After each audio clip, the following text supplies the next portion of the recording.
Now, as it continues in its efforts to smash the gangs, yes, the government is launching a major crackdown on people smugglers. Well, under the new plans announced by the Foreign Secretary, those involved in assisting or organising illegal immigration to the UK will face a series of sanctions, including travel bans and asset freezes. Now, this comes as GB News' Patrick Christys conducted an undercover sting operation aimed at exposing the true scale of Britain's migrant crisis.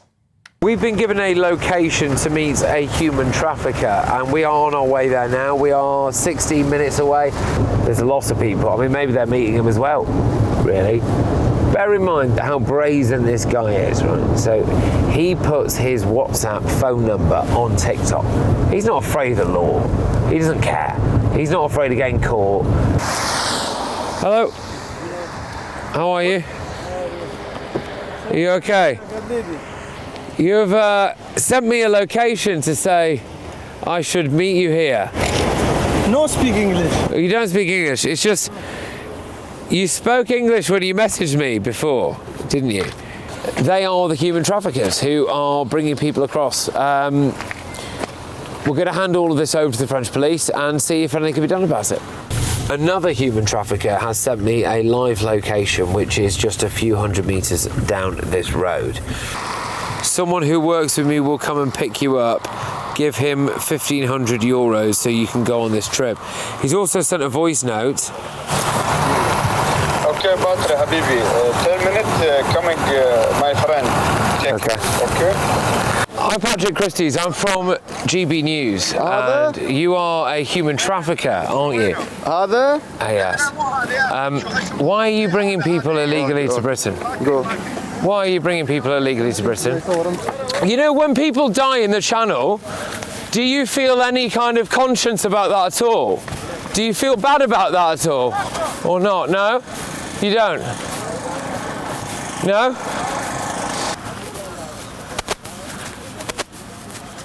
So, all right, we're going to have to get out of here. We just had glass bottles thrown at us. So, that's that. Okay, well, yeah, we just had a glass bottles thrown at us, and I think it's probably best if we get out of here. Okay. All right. Well, what we're going to do now is they are throwing things out the car as we speak. Yeah, we're being pelted by stuff. Get a move on. Fine? Okay. Oh, okay. Well, last time I was here, no one was filming us back, and there wasn't this kind of level of aggression that we see from some of them.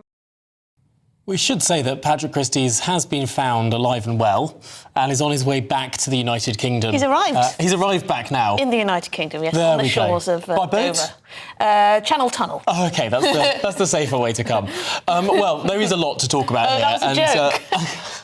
It was. Yes, he actually had to show his passport. It's a rarity these days. But joining us is our Home and Security editor, Mark White, because there is some news relating to some of these migrant camps. Yeah, there's no doubt when Patrick goes over there, it has an effect because we have seen evidence that police have raided one of the camps in Calais that Patrick was filming in yesterday. I think we got some shots. It's just a short shot that we've obtained from one of those camps in Calais. Using the internet without a VPN, a virtual private network, is a bit like taking to the road without car insurance. All it takes is one unlucky moment to cost you a lot of cash. This video's sponsor is Private Internet Access. They are the VPN to help keep you safe. Click the link in the description below to find out why over 30 million people have downloaded PIA to protect themselves online. A virtual private network is an app that hides your IP address and helps keep your data private. When you're browsing the internet at home, you give up a large amount of data to businesses, to shops, and indeed to social media giants too. Hackers have the ability to steal your personal data with ease, including sensitive information such as passwords, keystrokes, and even your personal photos. Private internet access helps protect your personal data by encrypting your internet connection to keep your data out of the hands of cyber criminals. And it's not just hackers either to be concerned about. Information can be censored too. When Canada passed their C-18 bill, social media giants decided to ban news content on their platforms. But PIA can protect your ability to consume the news and content you love. Private internet access is available for Windows users, Mac OS, Android, Linux, iOS, and you can use one PIA subscription to protect an unlimited amount of devices. And we've got a huge GB News discount for you too. Click the link in this video's description and you'll get a massive 83% off PIA. That's under £2 a month, the price of a coffee, and you'll get an extra 4 months completely free on top. Also, there's a 30-day money-back guarantee too. Visit piavpn.com/GB News to start protecting yourself digitally today. Calais, but that shows a number of police officers going into the camp itself, just in the wooded area there. Now, it's not uncommon for the police to go into these camps. There's a lot of criminality that takes place in the migrant camps as well, but clearly coming just hours after Patrick visited them, I think it's no coincidence that you're seeing those officers in there, and something similar happened the last time Patrick was out and filming in those camps as well, when we saw police visiting those camps shortly after and clearing them out. So it's clearly having some kind of an effect. Yeah, it's very interesting to see, isn't it? Because Patrick filmed as well outside the police station, went in there with the material that they had, the pictures of the faces of some of these smugglers, these traffickers, brought them to the French authorities. Patrick said that they seemed pretty, happy to receive this information. But I suppose, I don't know if this raid is off bat intelligence or whether it's just from seeing it presented on the news in Britain. Yeah, well, look, it's certainly possible. The individuals that Patrick was pursuing are what's described as burner boys. So they're co-opted by the people smugglers within the camps to act as their middlemen to meet potential migrants like Patrick, who obviously wasn't a migrant, but as far as they were concerned, they believed he was. He wasn't Patrick from Vietnam, Mark. and the scarf, certainly genius was disguise. a great disguise. Yeah. But yeah, so those individuals, as I say, that's the job that they do in the camps for the people smugglers. So if there are images of any individual on camera, then that's evidence. And of course, they're committing crimes by being intrinsically involved in the people smuggling operations. So I'm sure the police, having received that kind of information, will be acting on it. So it's possible that the raids this morning in the camp are connected to the evidence handed over. OK, well, Mark White, thanks indeed for bringing us that latest news there. A migrant camp now being raided. Yes, it's very interesting. We'll get some more reaction on this with the political commentator and podcaster Andrew Gold. Andrew, thank you very much. I'm hoping you've seen some of the content, some of the reports from Calais from yesterday with Patrick. It's quite shocking, isn't it, really, just to see the scale of this problem and how little seems to be done about this people smuggling, about this trade, and so far. I mean, do you have hope that perhaps David Lammy's announcements today about how they're going to take down the names of all of these people, how they're going to sanction them, freeze their assets, etc., is going to work?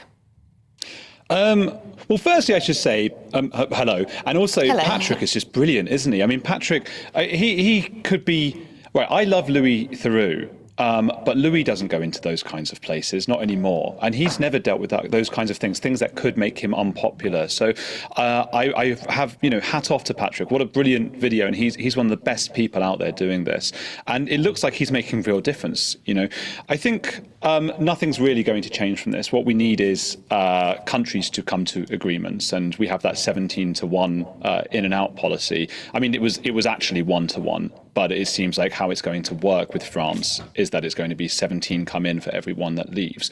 We need to make this country, I suppose, hostile for those who want to come into it illegally. I lived in Argentina for many years, and I lived by their laws, and I made sure I did everything legally. And if ever there came a point where they said to me, "You've got to get out," I would get out. And that's how it has to be, especially for people who are coming from countries that are not violent and are not dangerous, such as France. So, no, I don't think that, stopping the gangs, it's something, it's not nothing, but it's really not going to get us anywhere closer to stopping thousands and thousands of people coming over.